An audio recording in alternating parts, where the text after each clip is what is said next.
akan coba menerangkan mengenai uji-uji yang biasa dilakukan untuk penyakit virus. Virusnya mungkin bisa apa aja. Nah, misalnya kita lihat di sini adalah virus yang bisa menginfeksi manusia.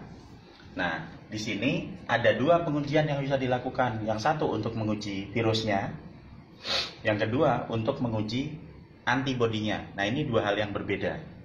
Jadi kalau kita mau lihat virusnya, biasanya yang dipakai ini preparat swab nih, preparat ulas, itu yang seperti untuk kayak korek kuping panjang itu. Nanti dipakai untuk mengambil ulasan dari hidung sama tenggorokan. Kemudian dimasukkan ke media transport virus (PTM). Kemudian nanti dibawa ke mesin namanya RT-PCR, Real Time Polymerase Chain Reaction. Mesin ini agak unik. Jadi mesin ini akan memberikan jawaban ya dan tidak. Ada virus, tidak ada virus. Meskipun virusnya hanya jumlahnya satu atau beberapa partikel saja, nanti akan diamplifikasi sehingga sangat sensitif. Jadi misalnya cuma ada satu atau dua virus kebawa ke sini, ke deteksi, nah kemudian dimasukkan ke mesin, maka nanti akan jawabannya mungkin dua, positif ada virus di hidung atau mulut, atau negatif tidak ada virus di hidung atau mulut. Ini penting karena PCR ini bisa juga nanti dilakukan untuk material yang lainnya, misalnya dari darah atau dari urin. Tapi yang di sini berdasarkan preparat ulas dari hidung dan mulut. Apa artinya kalau positif? Berarti ada virus di hidung mulut. Berarti apa? Berarti orang ini ada dua kemungkinan. Pertama, terpapar virus. Jadi baru pertama kali kena gitu, ada orang mungkin bersin atau megang-megang gitu, kemudian megang mulut atau tangan. Nah, kemudian akan virusnya ada nih di hidung atau mulut, kemudian nanti bisa terdeteksi positif, terpapar virus. Dan ini biasa terjadi nanti untuk hari pertama sampai ke-4 sesudah infeksi, karena virusnya masih ada di hidung. Sorry. Nah, kemudian yang kedua, bisa jadi sudah mulai shedding virus. Shedding virus itu apa? Tubuh mengeluarkan virus. Lewat mana? Lewat lendir, lewat droplet. Kapan terjadinya? Biasanya di hari ke-4 sampai ke-10 sesudah mulai infeksi. Nah, itu bisa. Jadi yang pertama masuk dulu, nanti virusnya masuk sampai dalam tubuh, kemudian nanti ada respon imun di sini, lendirnya keluar, kemudian nanti bersin, nah itu dikeluarkan lagi, sebarkan. Nah, itu. Nah, gimana dengan yang negatif? Yang negatif PCR berarti tidak ada virus di hidung atau mulut. Berarti apa? Dua kemungkinan. Pertama, tidak terpapar virus, maksudnya belum pernah kena. Yang kedua, tidak shedding virus. Berarti apa? Sudah pernah kena, kemudian sembuh, kemudian dia nggak ngeluarin lagi.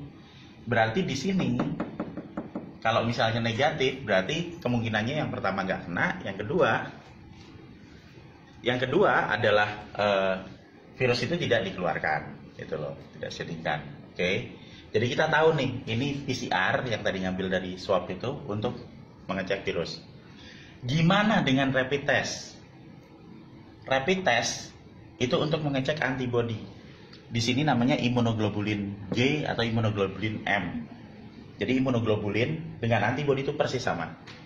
Nah, gimana caranya ngambil sampelnya? Sederhana. Jadi ini ada orang, diambil darahnya, dipakai spuit ini, kemudian nanti darahnya dimasukkan ke tabung darah, dan kemudian nanti akan mengendap jadi dua bagian. Yang bagian kental mengendap di bawah, eritrosit. Nah, kemudian atau SDM-nya, sel darah merah, kemudian yang di atasnya akan jadi bagian yang bening, namanya serum. Di serum ini antibodinya banyak. Jadi yang bisa mengatasi virus ini adalah antibodi. Semakin banyak antibodi kita, semakin banyak virus yang dinetralkan. Nah, kemudian kita pakai rapid test. Serumnya diambil, ditetesin ke rapid test gitu. Kita nunggu 15 menit. Kalau PCR tadi mungkin sekitar 4 jam. Kalau ini paling cuma 15 menit yang rapid test. Nah, begitu rapid test jawabannya akan ada dua, positif atau negatif. Ini agak sedikit berbeda sama PCR ya. Kalau PCR melihat virus, kedua menjawab ya ada virus, positif. Negatif, tidak ada virus. Kalau yang rapid test untuk antibody ini yang pakai untuk serum darah akan menjawab positif dan negatif. Positifnya berarti antibodinya banyak, negatifnya antibodinya sedikit.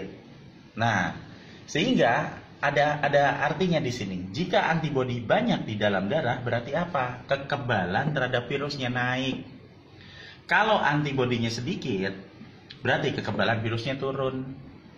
Nah, sekarang ada dua pengertian di sini. Jadi kalau ada yang bertanya misalnya, oh sudah dites positif, kita harus tanya positif apa? Positif PCR atau positif yang antibody yang dari rapid test ini.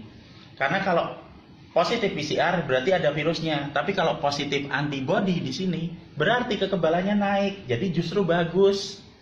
Kalau positif ada virus, ya berarti kita ada virusnya. Berarti kita terinfeksi, bukan kabar bagus. Tapi kalau misalnya positif antibody pakai rapid test justru bagus karena kekebalannya tinggi dan kita akan sembuh gitu loh. Nah, ini penafsirannya berbeda. Nah, sekarang kita punya dua tes.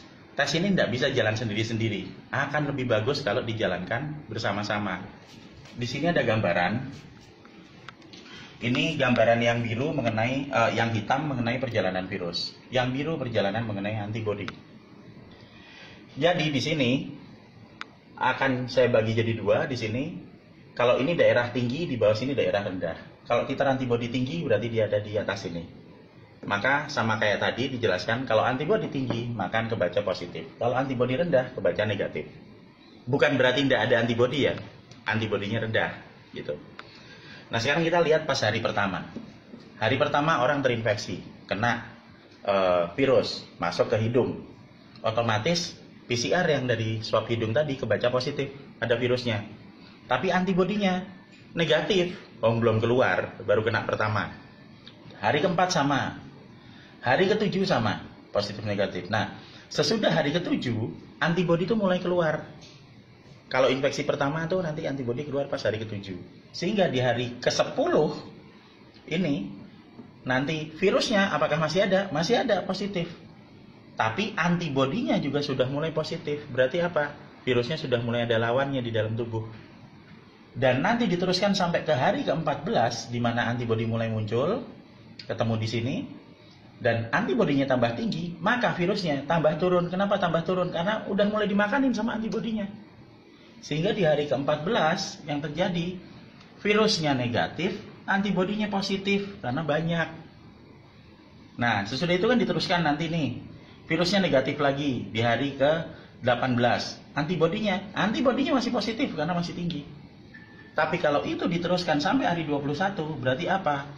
Virusnya yang lewat PCR negatif, nah rapid testnya akan negatif.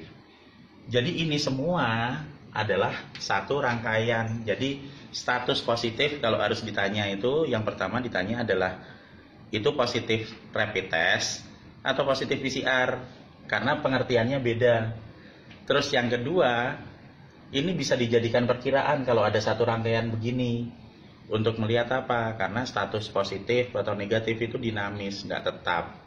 Jadi nggak usah khawatir kalau misalnya dapat positif. Karena kalau misalnya kita dapat positif rapid test yang IgG atau IgM untuk antibody, alhamdulillah kita kekebalannya tinggi. Dan kalaupun ini positif juga, sementara nanti rapid test, PCR-nya bisa positif, ini masih menunjukkan bahwa benar, positif itu tidak selamanya positif. Nanti di hari ke-14 di sini 18 akan jadi negatif jika badan kita sehat. Terima kasih, moga-moga bisa dipahami penjelasannya.